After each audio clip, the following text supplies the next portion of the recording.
লাজু অনুভবের রহস্যময় যাত্রা কনে দেখা আলো আজকের পর্ব। কনে দেখা আলো সিরিয়ালের আজকের পর্বে এলো এক থ্রিলার ভরা রোমাঞ্চকর মুহূর্ত।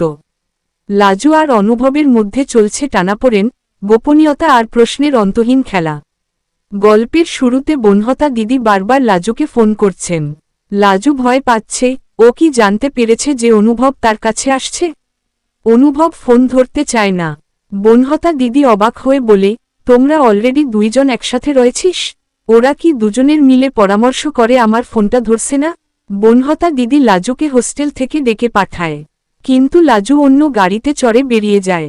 অনুভবের নিজের গাড়ি অন্য কোথাও দাঁড়িয়ে। বনহা দিদি বলে, তোদের ডেট আমি নষ্ট করে ছাড়ব। That's my promise. অনুভবের সাথে কথা বলতে বলতে অনুভব বনহতা দিদির নাম্বার ব্লক করে দেয়। লাইজু বলতে থাকে, ও তো কোনো জরুরি দরকারেও কল করতে পারে। এরপর ঘটে যায় চমক। লাজু দেখতে পায় অনুভবের নিজের গাড়ি রাস্তায় দাঁড়িয়ে। সে ভয় পেয়ে যায়।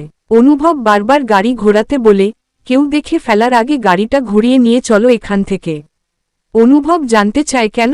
লাজু বলে, ওই গাড়িটা যারা দিয়েছিল এখন দেখছে এখানেই তোমার বাড়ির কেউ এখানে এসেছে। যদি আমাকে তোমার সাথে দেখে তারা ভুল ভাববে। অনুভব বলে, তুমি তো আমার সাথে ঘুরতেই এসেছ, তাহলে ভুল কি? লাইজু উত্তেজিত হয়ে বলে, আমি ঘুরতে আসিনি, তুমি ডেকেছ বলে এসেছি। অনুভব জানায়, এখানে তার বন্ধুর ক্যাফে, কিন্তু লাজুর বাড়ির কেউ নিশ্চয়ই এসেছে। যদি লোক মন্দ কিছু ভাবে তাহলে আমাদের দুজনেরই বদনাম হবে। আজকের পর্বে লাজু আর অনুভবের সম্পর্ক